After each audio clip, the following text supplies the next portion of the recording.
ఎప్పుడైనా ఆలోచించారా, మనం రోజు చూసే పర్సులో చూసే కాగితం ముక్కలు లేదా బ్యాంక్ యాప్లో కనిపించే ఆ నెంబర్లు ఇవేనా నిజమైన సంపద అంటే? కానే కాదు. అదంతా జస్ట్ ఒక భ్రమ. అయితే ఎలా ఉంటుంది? అసలు డబ్బు అనేది ఒక అదృశ్యమైన సజీవమైన శక్తి అయితే అది ఎవరి దగ్గరికి వెళ్లాలో, ఎవరి దగ్గర ఉండాలో తనే స్వయంగా డిసైడ్ చేసుకుంటుంది అంటే నమ్మగలరా? ఎస్, ఈ విషయం తెలిస్తే డబ్బు గురించి ఇప్పటివరకు మనకున్న అవగాహన మొత్తం పూర్తిగా మారిపోతుంది. ఈ సోర్స్ మెటీరియల్ అనాలిసిస్కి స్వాగతం. ఈరోజు మనం ఒక ఇంట్రెస్టింగ్ జర్నీ స్టార్ట్ చేయబోతున్నాం. డబ్బు ఎందుకు కొందరి దగ్గర అసలు నిలవదు, ఎందుకు అక్కడి నుంచి పారిపోతోంది, అదే టైంలో మరికొందరి దగ్గరికి మాత్రం ఎందుకు మ్యాగ్నెట్ లాగా అట్రాక్ట్ అవుతోంది. ఇది కేవలం ఫైనాన్షియల్ లెక్కల గురించి కాదు, డబ్బు వెనుక ఉన్న అసలైన ఆత్మ గురించి, దాని సీక్రెట్ సైకాలజీ గురించి మనం ఇక్కడ డీప్గా అర్థం చేసుకోబోతున్నాం. ఓకే, ఒక్కసారి ఈ ప్రెజెంటేషన్ రోడ్ మ్యాప్ చూసేద్దాం. ఫస్ట్, డబ్బు నిజమైన స్వభావమేంటి, ఆ తర్వాత సామాజిక అపోహలు వర్సెస్ రియాలిటీ, మన ఇన్నర్ వైరింగ్ ఎలా ఉండాలి, డబ్బుని అట్రాక్ట్ చేసే క్వాలిటీస్ ఏంటి, డబ్బు ఒక యాంప్లిఫైర్లా ఎలా పనిచేస్తుంది, ఫైనల్గా ఆ డబ్బు ఆత్మకి ఉన్న సీక్రెట్ ఏంటో క్విక్గా విశ్లేషిద్దాం. సో మొదటి సెక్షన్, డబ్బు నిజమైన స్వభావం అంటే ఆ కాగితపు భ్రమకు అతీతంగా ఆలోచించడం. ఇప్పటి వరకు మనకు తెలిసిన బ్యాంక్ బ్యాలెన్స్లు, నోట్లు అన్నీ కాసేపు పక్కన పెట్టేద్దాం. అసలు రియాలిటీ ఏంటో ఇప్పుడు చూద్దాం. సోర్స్ ప్రకారం డబ్బు అనేది కేవలం మనం ఖర్చు పెట్టే ఒక వస్తువు కాదు, అదొక సజీవ చైతన్యం. అంటే ఒక వైబ్రేషన్, ఒక ఎనర్జీ. దీన్ని చాలా సింపుల్గా చెప్పాలంటే ఒక మంట ఎప్పుడూ పొడిచెక్కను వెతుక్కుంటూ ఎలా వెళ్తుందో, డబ్బు కూడా ఎగ్జాక్ట్గా అలాగే తన రూల్స్కి మ్యాచ్ అయ్యే వైబ్రేషన్స్ ఉన్న వ్యక్తుల వైపే ప్రవహిస్తుంది. ఇక్కడ పాయింట్ ఏంటంటే అది ఇన్నర్ స్టెబిలిటీకి, అంటే లోపల ప్రశాంతతున్న చోటికి ఆకర్షించబడుతుంది. గందరగోళం, టెన్షన్ చూస్తే మాత్రం పారిపోతుంది. సో డబ్బు ఎప్పుడూ పాజిటివ్ ఎనర్జీ ఉన్న చోట మాత్రమే నిలబడుతుంది. ఇక సెకండ్ సెక్షన్లోకి వెళ్దాం. అదే సొసైటీలో ఉన్న అపోహలు వర్సెస్ వాస్తవం. అసలు మనుషుల్ని ఆర్థికంగా ఎదగనివ్వకుండా ఒక అదృశ్య తాళంలాగా లాక్ చేస్తున్న ఆ బ్లాకర్స్ ఏంటో పరిశీలిద్దాం. సొసైటీలో డబ్బు గురించి ఎన్ని అబద్ధాలున్నాయో మనందరికీ తెలిసిందే. డబ్బు సంపాదించడం చాలా కష్టం, డబ్బు అన్ని అనర్థాలకు మూలం, లేదా డబ్బు వస్తే మనుషులు చెడిపోతారు, డబ్బు కోరుకోవడం అంటేనే అత్యాశ, ఇలాంటివి చాలానే వింటుంటాం కదా. యాక్చువల్లీ ఈ అబద్ధాలన్నీ మన మైండ్లో ఒక నెగటివ్ వాతావరణాన్ని క్రియేట్ చేసి సంపదను మనకు దూరం చేస్తాయి. ఇది మన పొటెన్షియల్ను ఆపేసే ఇన్విజిబుల్ లాక్స్ అన్నమాట. ఎందుకంటే ఇలాంటి భయం, నెగటివిటీ ఉన్న చోట సంపద అస్సలు నిలవదు. ఈ స్లైడ్లో స్కేర్సిటీ మైండ్ సెట్ అంటే కొరత మనస్తత్వం, అబండెన్స్ మైండ్ సెట్ అంటే సమృద్ధి మనస్తత్వం మధ్య ఉన్న డిఫరెన్స్ చాలా క్లియర్గా చూడొచ్చు. స్కేర్సిటీ మైండ్ సెట్లో ఎనర్జీ కుంచుకుపోతుంది, ఎప్పుడూ మన దగ్గర ఏమీ లేదు అన్న దాని మీదే ఫోకస్ ఉంటుంది, భయంతో డ్రైవ్ అవుతుంది. కానీ అబండెన్స్ మైండ్ సెట్లో అలా కాదు, ఎనర్జీ ఎక్స్పాండ్ అవుతుంది. మన కెపాసిటీ ఏంటి, మనకు అర్హత ఉంది అనే కాన్ఫిడెన్స్ కనిపిస్తుంది. డబ్బు ఎప్పుడూ కూడా ఈ ఎక్స్పాండ్ అయ్యే ఎనర్జీ వైపే ఫ్లో అవుతుంది, ఆ భయంతో కూడిన లిమిటెడ్ ఎనర్జీ నుంచి దూరంగా వెళ్ళిపోతుంది. ఇప్పుడు మూడవ సెక్షన్ గురించి మాట్లాడుకుందాం. అదే అంతర్గత వైరింగ్ అంటే మన మైండ్ అనే అదృశ్య ఖజానా గురించి. బయట మనం ఎంత కష్టపడినా మన మైండ్ వైరింగ్ సరిగ్గా లేకపోతే మాత్రం ఆ సంపద ఎప్పటికీ నిలబడదు. ఇక్కడ ఒక ఇంట్రెస్టింగ్ పాయింట్ ఏంటంటే ఈ అంతర్గత వైరింగ్లో 3 మెయిన్ కాంపోనెంట్స్ ఉంటాయి.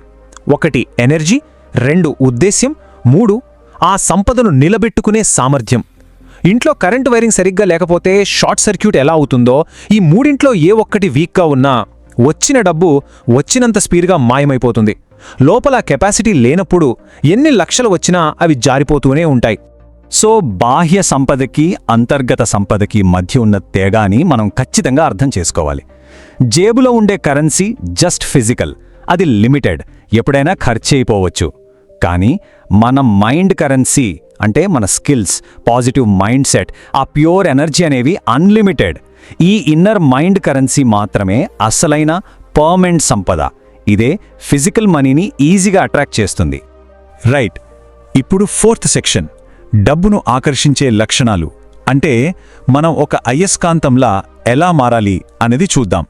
మన మైండ్ని ఫినాన్షియల్ గ్రోత్కి ఒక సారవంతమైన భూమిలా మార్చే ఆ ప్రాక్టికల్ క్వాలిటీస్ ఏంటో ఇక్కడ ఫోకస్ చేద్దాం. ఒక క్షణం ఆగి ఈ కోడ్ గురించి ఆలోచిద్దాం. ఎంత పవర్ఫుల్ మీనింగ్ ఉందో కదా. సంపద అనేది ఒక ఆకర్షణ, దాన్ని పట్టుకోవాలని డెస్పరేట్గా నిరాశతో వెంబడిస్తే అది దొరకదు. దానికి క్లారిటీ కావాలి, ఒక పర్ఫెక్ట్ డైరెక్షన్, డీప్ రెస్పెక్ట్ కావాలి. ఎందుకంటే డబ్బుకి గందరగోళం అంటే చిరాకు, క్లారిటీ అంటే ఇష్టం. ఆ డెస్పరేషన్లో డబ్బు వెనక పరిగెత్తేవారు ఎప్పుడూ వెనకబడే ఉంటారు. సంపద కోసం మన మైండ్ని ప్రిపేర్ చేసే స్టెప్ బై స్టెప్ ప్రాసెస్ ఇది.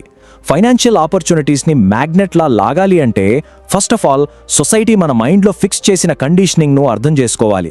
ఆ తర్వాత మన లోపల ఉన్న భయాలు, జెలసీ, లేనిపోని ఎక్స్క్యూజెస్ లాంటివి ఐడెంటిఫై చేసి వదిలేయాలి.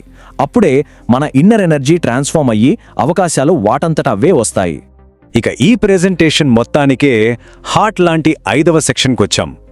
డబ్బు మనిషిని మారుస్తుంది అనే ఒక పెద్ద ఇల్యూజన్ను ఇది కంప్లీట్గా బ్రేక్ చేస్తుంది. నిజం చెప్పాలంటే డబ్బు ఎవర్నీ మార్చదు. అది జస్ట్ మన లోపల ఆల్రెడీ ఉన్నదాన్ని 100 రెట్లు పెంచి చూపిస్తుంది. అదేంటి అనేది ఇప్పుడు చూద్దాం.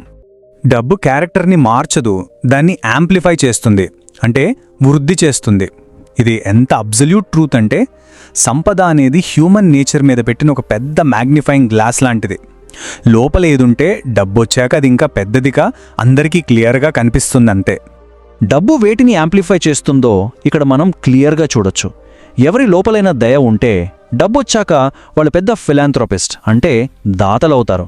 అదే కోపం, ఫ్రస్ట్రేషన్ ఉంటే అది పెద్ద విధ్వంసానికి దారితీస్తుంది. ఎదగాలనే ఆకలి ఉంటే ఆ డబ్బు వాళ్ళ మ్యాసివ్ గ్రోత్కి ఫ్యూయల్లా మారుతుంది. అదే లోపల అత్యాశ ఉందనుకోండి, అది ఇంకా పెద్దదై రాక్షసత్వంలా మారుతుంది. అంటే భారీ సంపద రావడానికి ముందు మన లోపల అబ్సల్యూట్ ప్యూరిటీ ఉండటం ఎంత క్రూషియలో ఈ పాయింట్ ప్రూవ్ చేస్తుంది కదా. ఫైనల్గా 6 అండ్ లాస్ట్ చాప్టర్కి చేరుకున్నాం.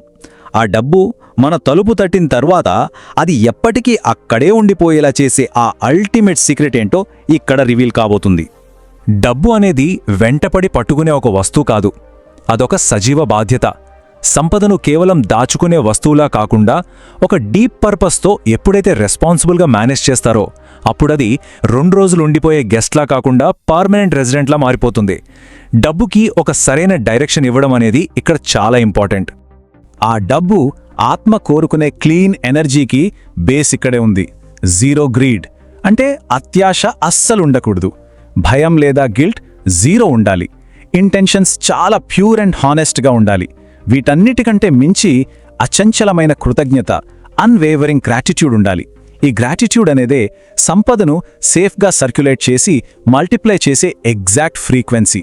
కృతజ్ఞత ఉన్నవాళ్లు డబ్బును జస్ట్ ఖర్చు చేయరు, దాన్ని గ్రో చేస్తారు. ఈ కొటేషన్లోని డెప్త్ ఒక్కసారి గమనించండి. డబ్బును హోల్డ్ చేయాలంటే ఇన్నర్ స్ట్రెంగ్త్, డిసిప్లిన్, ఆ హ్యూజ్ రెస్పాన్సిబిలిటీని తీసుకోగల కరేజ్ ఉండాలి. డబ్బును గట్టిగా పట్టుకోవాలనుకునే వాళ్ల దగ్గర అది ఎప్పటికీ నిలవదు. దాన్ని పర్ఫెక్ట్గా హ్యాండిల్ చేయగల వాళ్ల దగ్గర మాత్రమే అది పర్మనెంట్గా ఆగిపోతుంది. ఈ ఎక్స్ప్లెయినర్ని క్లోజ్ చేసే ముందు ఒక పవర్ఫుల్ థాట్ని ఇక్కడ వదిలేస్తున్నాం. సంపద అనే ఆ హై వోల్టేజ్ ఎనర్జీని హ్యాండిల్ చేయడానికి మన ఇన్నర్ మైండ్ నిజంగా ప్రిపేర్ అయి ఉందా? ట్రూ అబండెన్స్ కావాలి అనుకుంటే మన ఇన్నర్ వైరింగ్ ఎలా ఉంది, ఒక సజీవ శక్తిగా డబ్బును హ్యాండిల్ చేయడానికి మనం ఎంత రెడీగా ఉన్నామనేది ఒకసారి డీప్గా రిఫ్లెక్ట్ చేసుకోవాలి. డబ్బుని వెతుక్కుంటూ వెళ్ళడం కాదు, డబ్బు మనల్ని వెతుక్కుంటూ వచ్చేలా మనల్ని మనం సెట్ చేసుకోవడమే అస్సలైన game changer. Think about it.